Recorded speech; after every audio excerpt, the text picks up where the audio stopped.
The easiest way to reveal a person's character is to watch how they treat someone they believe has nothing to offer. The crystal chandeliers of the Grand Astoria Ballroom scattered warm light across polished marble floors as Manhattan's elite drifted between tables dressed in black tuxedos and designer gowns worth more than most Americans earned in a month. Soft piano music floated through the air. Champagne glasses caught the golden glow. Laughter rose and fell like gentle waves. It was supposed to be a celebration. Instead, before the night was over, it would become a lesson none of them would ever forget. Ethan Montgomery adjusted the cuff of his tailored midnight blue jacket as he guided his wife through the crowded room.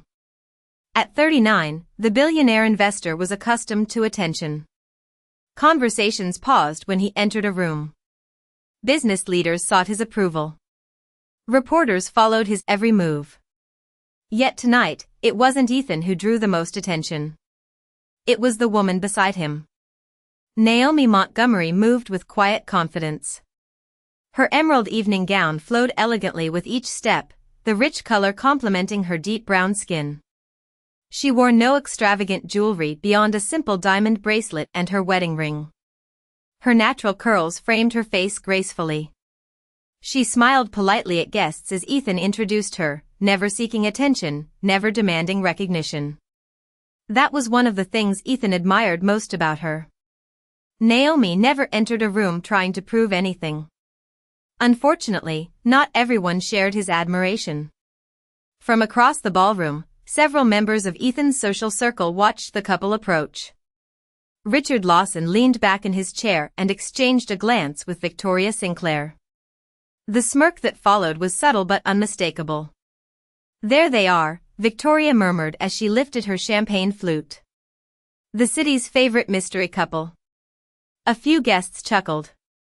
Richard shook his head. "I still can't believe Ethan settled down so suddenly. No offense, but I expected someone more established." The people around him understood exactly what he meant. None of them challenged the remark. None of them needed clarification. Ethan and Naomi reached the table moments later. Greetings were exchanged. Hands were shaken. Smiles were offered. But beneath the polished manners, something colder lingered. Naomi noticed it immediately. She had noticed it many times before. The lingering glances. The subtle questions. The assumptions hidden beneath compliments. She had learned long ago that some people judged a story before reading the first page. "Naomi," Victoria said sweetly after everyone sat down, "I don't think we've ever heard how you and Ethan met." The question sounded harmless. The expressions around the table told a different story. Naomi offered a calm smile. "It's actually a pretty simple story." "Simple?" Richard laughed softly. "Well, now you've made us curious." Several guests leaned forward. The piano music continued somewhere in the background. Waiters moved gracefully between tables carrying silver trays. The evening appeared elegant on the surface. Yet Naomi could already feel the trap forming beneath the conversation. She glanced toward Ethan. He was speaking with another guest and hadn't noticed the shift in tone. "Not yet." "You know," Victoria continued, swirling the sparkling liquid in her glass, "people always wonder how someone ends up living such an extraordinary life." Naomi met her gaze. "Sometimes life surprises you." Another round of laughter followed. Not warm laughter. Not kind laughter. The kind designed to remind someone they were standing outside an invisible gate. Naomi simply folded her hands in her lap. Her expression remained composed. Her voice remained steady. She gave them nothing. And somehow, that seemed to irritate them even more. Because while they believed they were judging a woman who didn't belong at their table, none of them realized they were sitting across from the very person the entire gala had been organized to honor. Naomi had spent enough years in rooms like this to recognize the difference between curiosity and judgment. Curiosity asked questions because it wanted to learn. Judgment asked questions because it believed it already knew the answer. Around the table, Crystal glasses reflected the chandelier light like tiny stars, but the smiles directed toward her felt colder than the ice floating in the champagne buckets nearby. A waiter appeared beside them carrying a silver tray of appetizers. Ethan thanked him politely before returning to a discussion about market forecasts with two investment executives seated across from him. Naomi watched her husband for a moment. His attention was divided among half a dozen conversations, as it often was during events like these. He looked relaxed, comfortable, completely unaware of the storm slowly gathering around the edges of the table. "So tell us," Richard said, resting his elbows lightly on the white linen tablecloth, "what did you do before marrying Ethan?" Naomi lifted her water glass. "Many things." "That sounds mysterious," Victoria replied with a laugh. "Usually people enjoy talking about their accomplishments." Naomi smiled softly. "I have always preferred talking about other people's accomplishments." The answer earned a few puzzled looks. One guest tilted his head slightly. Another exchanged a glance with Victoria. They had expected defensiveness. They had expected someone eager to prove herself. Instead, every question seemed to disappear into Naomi's calmness like a stone sinking into deep water. Across the ballroom, a string quartet began playing a gentle arrangement of a classic American standard. The music floated through the room, elegant and understated. Naomi listened for a moment, appreciating the musicians. It gave her an excuse to avoid the growing tension at the table. "You must admit," Victoria continued, "people are fascinated by success stories." Her smile widened. "Especially unexpected ones." Richard chuckled. "Victoria is being polite. What she means is that everyone wants to know how you caught Manhattan's most eligible billionaire." Several people laughed openly this time. Naomi heard the words. She heard the implication beneath them. Yet her expression never changed. "I do not think relationships work that way," she said. "No?" Richard raised an eyebrow. "Then how do they work?" Naomi glanced toward Ethan again. A warm smile touched her face.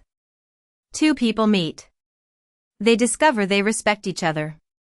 Everything grows from there." For a brief second, silence settled over the table. It was not the answer anyone expected. Victoria looked disappointed, as though a planned performance had been interrupted. She took a sip of champagne before leaning back in her chair. "You make everything sound so simple." Naomi looked at her kindly. "The most important things usually are." The remark landed gently, but Victoria's smile tightened. Nearby guests began shifting in their seats. What had started as playful teasing was becoming something else. Something less comfortable. Naomi could sense it. So could a few others. The problem was that some people had invested too much pride in their assumptions to stop now. At the far end of the ballroom, movement caught Naomi's attention. Several distinguished guests had just entered through the grand double doors. A former governor. The president of a prestigious university. The director of a national charitable foundation. Their arrival generated immediate excitement throughout the room. Conversations paused. Heads turned. Cameras flashed. Yet what surprised Naomi was not their presence. It was the direction they were looking. One by one, each of them seemed to be scanning the ballroom as though searching for someone. Richard noticed it too. "Now that is interesting," he said. "Those people do not show up unless someone important is here." Victoria nodded. "I wonder who tonight's star guest is." Naomi lowered her gaze to her folded hands and quietly traced the edge of her wedding ring. The corners of her lips curved almost imperceptibly.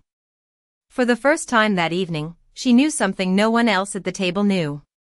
And within the next hour, every assumption in the room was about to begin unraveling. The attention of the ballroom gradually shifted toward the newly arrived dignitaries, but the table where Naomi sat seemed unwilling to let its private game end. Richard adjusted his cufflinks and watched her carefully, as though searching for a crack in the composure she carried so effortlessly. "You know," he said, "there is something impressive about confidence. Some people spend their entire lives trying to fit into rooms like this." Victoria nodded. "And some people somehow skip the process entirely." A few guests smiled into their glasses. The remark was delivered softly enough to preserve appearances, yet sharp enough to leave a mark. Naomi understood exactly what they were doing. They wanted a reaction. An argument.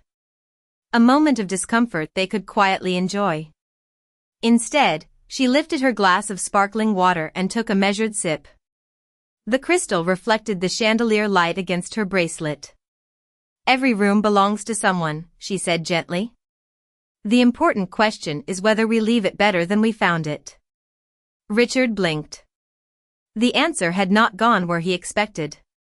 Victoria forced a laugh. "That sounds like something from an inspirational calendar." "Maybe," Naomi replied. "But sometimes simple truths survive longer than clever opinions." Across the table, one of the younger guests lowered his eyes toward his plate. For the first time all evening, someone appeared uncomfortable with the direction of the conversation. Ethan finally noticed the subtle tension. He placed his wine glass down and glanced between Naomi and the others. "Did I miss something?" he asked. "Not at all," Victoria answered quickly. "We were just getting to know your wife better." Ethan smiled. "Then you are fortunate. Most people spend years trying." Naomi felt her heart soften slightly at the remark. Ethan genuinely admired her. She never doubted that. What he failed to see was how often admiration alone was not enough to stop prejudice from entering a room. Before anyone could continue, a voice echoed from the stage at the front of the ballroom. "Ladies and gentlemen, if we could have your attention." Conversations faded almost immediately. Hundreds of guests turned toward the illuminated podium positioned beneath a towering arrangement of white orchids and golden lights. The chairman of the gala stepped onto the stage. Applause followed. Naomi quietly folded her hands together. Her pulse remained calm. Around her, excitement spread through the crowd. "This must be it," Richard whispered. "The Special Recognition Award." Victoria leaned forward. "I heard the recipient is someone extraordinary. A philanthropist." Apparently, another guest added. "Someone who changed thousands of lives." The chairman smiled warmly as he surveyed the room. "Tonight we gather not only to celebrate generosity, but to honor a person whose vision transformed opportunities for communities across America." A giant screen behind him illuminated with images. Schools. Libraries. Scholarships. Young graduates wearing caps and gowns. Families smiling through tears. The room watched with growing interest. Richard studied the photographs. "I do not recognize any of this." Naomi remained silent. For more than a decade, the chairman continued, "Our honoree has invested in education, mentorship, and leadership programs that have helped over 50,000 students pursue their dreams." The number triggered a murmur throughout the ballroom. Ethan slowly turned toward the screen. Something about the images felt strangely familiar. Then another photograph appeared. A community center opening ceremony. A ribbon cutting. A woman standing beside students. The image flashed quickly, but Ethan caught enough to freeze. His eyes moved toward Naomi. Naomi simply looked ahead. Calm. Graceful. Unmoved. And for the first time that evening, Ethan began to realize that perhaps the people at this table were not the only ones who had misunderstood exactly who his wife was. The ballroom seemed to grow quieter with every image that appeared on the screen. Faces that had moments earlier been relaxed with confidence now reflected curiosity. The photographs continued to move across the giant display above the stage. Students receiving scholarships. Families standing in front of newly built community centers. Young entrepreneurs shaking hands with mentors. Lives transformed not through headlines or publicity, but through years of patient work. Ethan watched carefully. The feeling of familiarity grew stronger with each passing second. He remembered seeing some of those photographs before. Not in newspapers. Not on social media. In their home. Framed quietly in Naomi's private study. Images she rarely discussed. Achievements she never advertised. For 11 years, the chairman continued, our honoree declined interviews. Avoided publicity, and insisted that every dollar possible be directed toward the mission instead of personal recognition. A wave of admiration moved through the audience. Several guests nodded appreciatively. Others exchanged surprised looks. In a city where influence was often measured by visibility, the idea seemed almost unusual. Richard shifted in his chair. Who does that? He muttered. Victoria stared at the screen without answering. Her confidence from earlier had begun to fade. Another photograph appeared. This time the image remained longer. A young girl standing beside a woman during a scholarship ceremony. The woman was partially turned away from the camera, but Ethan immediately recognized the familiar posture. The graceful shoulders. The natural curls. The calm presence. His breath caught slightly. He looked at Naomi again. She remained composed, her eyes fixed on the stage. The soft light from the chandeliers reflected against the emerald fabric of her gown. She looked exactly as she had all evening. Yet somehow the entire room seemed different now. Or perhaps it was their perception that had changed. Many of our nation's future leaders received opportunities because of her vision, the chairman said. Doctors. Teachers. Engineers. Business owners. Public servants. People who simply needed someone to believe in them before the world was willing to. The room responded with warm applause. Ethan felt a quiet ache of realization forming inside him. He had always known Naomi was generous. He had always admired her intelligence and compassion. But suddenly he understood that there were entire chapters of her story he had never fully explored. Not because she hid them. Because she never felt the need to place herself at the center of them. Around the table, the earlier atmosphere had completely changed. No one was making jokes anymore. No one was smiling with superiority. The invisible certainty that had fueled their assumptions was beginning to crack. Surely that is not possible, Richard whispered. You think, Victoria did not finish the sentence. Her eyes had already moved toward Naomi. For the first time all evening, she seemed unsure of herself. On stage, the chairman smiled warmly as the final image faded from the screen. The room waited. Hundreds of guests sat motionless beneath the golden lights. Crystal glasses stood untouched. Conversations had disappeared entirely.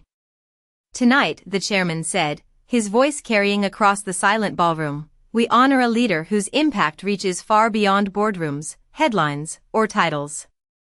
A woman who changed lives simply because she believed every person deserved a chance to succeed.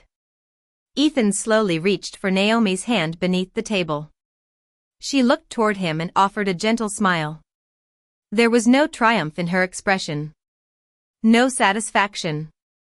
No desire to prove anyone wrong. Only grace. And somehow that grace felt more powerful than any revelation that was about to come. The chairman paused for several seconds, allowing the anticipation to settle over the ballroom like a gentle snowfall. No one spoke. No one moved. Hundreds of eyes remained fixed on the stage. Then his smile widened.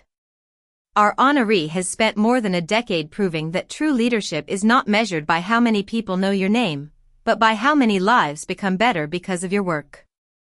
Another photograph appeared on the screen. This one showed a graduation ceremony at a university in Chicago. Rows of students in caps and gowns filled the image. In the center stood the same familiar woman, smiling beside a group of scholarship recipients. Gasps rippled through the audience. The photograph remained long enough for everyone to recognize her. Victoria's champagne glass froze halfway to her lips. Richard stared at the screen as though he could not trust his own eyes. Ethan felt his heartbeat slow as pieces of a much larger picture began falling into place. The memories returned one after another. The evenings Naomi spent reviewing applications at their dining room table. The weekends she quietly disappeared to attend community events. The handwritten thank you letters that occasionally arrived at their home from people he had never met. He had respected her dedication. But he had never realized its full scale. Over the years, the chairman continued, her foundation has awarded more than $400 million in educational grants, leadership programs, and community development initiatives across the United States. The room erupted into astonished murmurs. $400 million. Even in a ballroom filled with extraordinary wealth, the number commanded respect. Many of tonight's guests, the chairman added, may not realize they have personally benefited from projects supported by her organization. Several heads immediately turned. A university president seated near the front nodded knowingly. Across the room, a technology entrepreneur whispered something to his wife before looking toward Naomi with visible surprise. Richard swallowed hard. My nephew received a scholarship from that foundation, he said quietly. Victoria blinked. What foundation? Before anyone could answer, the chairman spoke again. The Brooks Initiative for Opportunity has helped tens of thousands of students pursue higher education regardless of economic circumstance. The name landed like a bell ringing through the room. Ethan looked at Naomi. Brooks. Her maiden name. The name she had deliberately kept attached to the foundation after their marriage. Not for recognition. For continuity. For the students who trusted it. For the mission that existed long before headlines or gala dinners. Naomi sat peacefully beneath the chandelier light, completely unaffected by the growing wave of realization surrounding her. There was no pride in her posture. No satisfaction in proving anyone wrong. She simply looked like herself. The same woman who spent Saturday mornings mentoring students. The same woman who answered scholarship applicants personally when she could. The same woman who believed every person deserved dignity before they earned success. The chairman finally stepped away from the podium and extended a hand toward the audience. Ladies and gentlemen, he said warmly, please join me in honoring a visionary leader, philanthropist, educator, and advocate for opportunity. Tonight's Humanitarian Legacy Award recipient is Dr. Naomi Brooks Montgomery. For a heartbeat, the entire ballroom seemed suspended in silence. Then the room exploded into applause. Guests rose from their seats. The sound rolled across the ballroom like thunder made of admiration. Ethan stood immediately. His eyes never left Naomi. Around them, people who had spent the evening questioning her worth were now standing in her honor. And as Naomi slowly rose from her chair beneath the golden light, the distance between who they thought she was and who she truly was had never felt greater. The applause continued as Naomi made her way toward the stage, not hurried, not overwhelmed, simply graceful.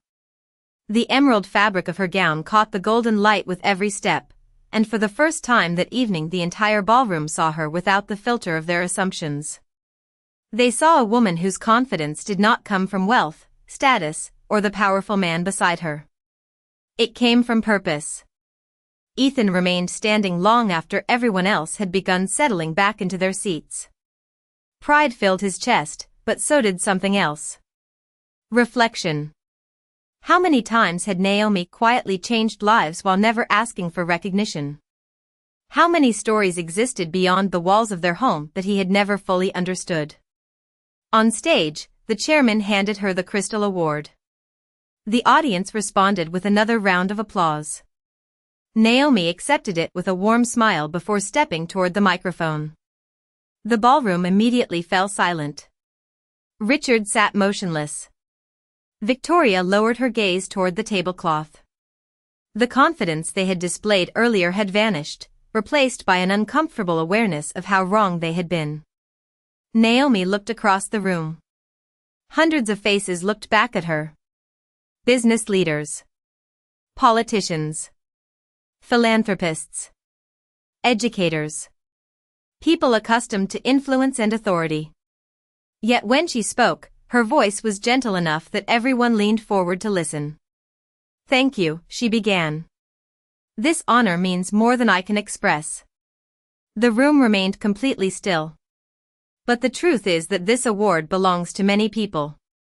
It belongs to every student who refused to give up when circumstances told them they should. It belongs to every teacher who stayed late to help someone believe in themselves. It belongs to every parent who sacrificed comfort so their children could have opportunity. Several guests nodded quietly. Naomi continued. "I have learned that potential is everywhere. Sometimes it is hidden behind financial hardship. Sometimes it is hidden behind fear. Sometimes it is hidden behind assumptions." Her words settled gently over the room. No accusation. No bitterness. Just truth. "The most important lesson of my life is that every person deserves dignity before they earn success. Because dignity is not a reward. It is a birthright." A hush spread through the ballroom. Ethan saw several people lower their eyes. Others shifted uncomfortably in their chairs. The message was clear, yet delivered with such grace that no one could resent it. Naomi never once mentioned the dinner conversation. She never referenced the jokes, the questions, or the dismissive smiles. She did not need to. The contrast between her character and their behavior spoke louder than any confrontation ever could.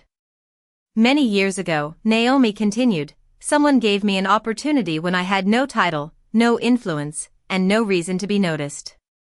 That act of kindness changed my life. Since then, I have simply tried to pass that gift forward." Her voice softened. Because sometimes believing in someone becomes the reason they learn to believe in themselves. The room rose to its feet once again. This standing ovation lasted longer than the first. And as Naomi stepped away from the microphone beneath the glow of the chandeliers, the people who had spent the evening measuring her worth by appearances were forced to confront a humbling reality. They had mistaken quietness for weakness. They had mistaken humility for insignificance. And now, surrounded by applause, they were beginning to understand the difference. As the applause gradually faded, guests began returning to their seats, but the atmosphere inside the Grand Astoria ballroom had changed completely. The same room that had welcomed Naomi with skepticism now watched her with admiration. Conversations resumed in quiet tones, yet nearly every discussion seemed connected to her. People who had never bothered to learn her story suddenly wanted to know everything. Naomi stepped down from the stage carrying the Crystal Award with the same humility she had carried before receiving it. There was no dramatic transformation because she had not changed. The only thing that had changed was what everyone else could finally see. Ethan met her halfway across the ballroom. His smile held warmth, pride, and a touch of regret. "You never told me about the $400 million, he said softly. Naomi laughed gently. "You never asked." Ethan shook his head. "I should have." "No," she replied. "You should have asked about the people. The money was never the important part." The answer made him smile even more. That was Naomi. Even after being recognized before hundreds of influential guests, she still focused on the lives behind the numbers. Nearby, Richard remained seated at the table, staring into his untouched glass of wine. The confidence that had carried him through the evening had disappeared entirely. His nephew's face kept returning to his mind. A young man who had become the first person in their family to graduate from college. A young man whose scholarship had come directly from the very foundation Naomi created. Richard remembered celebrating that achievement. He remembered praising the generosity of the anonymous donors. Yet hours earlier he had looked at Naomi and assumed she had nothing meaningful to contribute. The realization sat heavily on his conscience. Across from him, Victoria appeared equally unsettled. Throughout her life she had judged people quickly. Wealth, education, family connections, social standing. She believed those things revealed a person's value. Tonight had exposed the weakness of that belief. The woman she had dismissed possessed more influence, compassion, and accomplishment than almost anyone in the room. Slowly, Richard stood from his chair. Several guests noticed immediately. He adjusted his jacket and walked toward Naomi. The distance was only a few yards, yet it seemed to take him much longer. Ethan watched carefully. Naomi turned toward him with her usual calm expression. Richard stopped in front of her and cleared his throat. For perhaps the first time all evening, he seemed unsure of himself. "Dr. Brooks Montgomery," he said quietly, "I owe you an apology." The surrounding conversation softened as nearby guests listened. Richard lowered his eyes briefly before continuing. "I made assumptions about you tonight. Assumptions I should never have made." Naomi listened without interruption. "I judged you before I knew you," he admitted. "And after everything I learned tonight, I am embarrassed by that." The ballroom grew still once again. Many people expected anger. Others expected a cold response. Instead, Naomi offered him the same kindness she had shown throughout the evening. "Thank you for saying that," she replied. "It takes courage to admit when we are wrong." Richard looked genuinely relieved. Naomi's response gave him something he had not expected. Grace. Not because he deserved it, but because grace reflected who she was. And as more guests began approaching their table with humbled expressions and thoughtful questions, one truth became impossible to ignore. The most powerful person in the ballroom had never been the billionaire everyone came to see. It had been the woman they nearly failed to notice. The remainder of the evening unfolded in a way no one at the Grand Astoria ballroom could have predicted when the dinner began. The invisible hierarchy that had governed so many conversations seemed to dissolve beneath the warm glow of the chandeliers. Guests who had once measured importance by titles and appearances now gathered around Naomi with genuine curiosity. Yet what surprised them most was not her success. It was her complete lack of interest in discussing it. Again and again, conversations drifted toward awards, investments, and recognition. Again and again, Naomi redirected attention toward students, teachers, volunteers, and families. Every achievement she mentioned belonged to someone else. Every success story became an opportunity to celebrate another person. Victoria watched from a distance as one influential guest after another approached Naomi. A university president thanked her for funding a scholarship initiative that had doubled enrollment among underserved students. A business leader shared how a mentorship program, supported by her foundation, had transformed dozens of young careers. A former governor spoke warmly about community projects that continued creating opportunities years after they were launched. With each conversation, Victoria felt the weight of her earlier assumptions growing heavier. She had spent years believing influence required visibility. Naomi had proven the opposite. The most meaningful impact often happened far away from cameras and headlines. Nearby, Ethan found himself listening to stories he had never heard before. A young physician spoke about receiving one of Naomi's first scholarships nearly a decade earlier. An entrepreneur described starting a successful company after participating in one of her leadership programs. Their gratitude was sincere. Their admiration was earned. Ethan realized that while he had built companies, Naomi had built futures. The distinction humbled him. As the evening progressed, Richard approached Naomi once more. This time he was not alone. Standing beside him was a young man in his late 20s wearing a navy suit and an expression filled with nervous excitement. "Dr. Brooks Montgomery," Richard said, "there is someone I would like you to meet." The young man extended his hand. "My name is Daniel Lawson." Naomi smiled warmly and shook it. "It is nice to meet you, Daniel." His eyes brightened. Actually, we have met before. 7 years ago. Naomi paused thoughtfully. Daniel laughed softly. I was one of your scholarship recipients. For the first time all evening, Naomi appeared genuinely surprised. Daniel, she asked. The engineering student from Ohio? His face lit up immediately. You remember? Of course I remember. Daniel glanced toward Richard. Without her foundation, I never would have finished college. Emotion filled his voice. Everything I have today started because someone believed in me. Richard lowered his gaze. The words struck deeper than any criticism could have. Earlier that night he had questioned the value of a woman who had changed the trajectory of his own nephew's life. Naomi noticed his discomfort and gently placed a hand on his arm. The beautiful thing about growth, she said quietly, is that it is available to all of us. Richard looked at her, surprised. There was no judgment in her eyes. No resentment. Only kindness. Around them, the ballroom continued to sparkle with music, conversation, and celebration.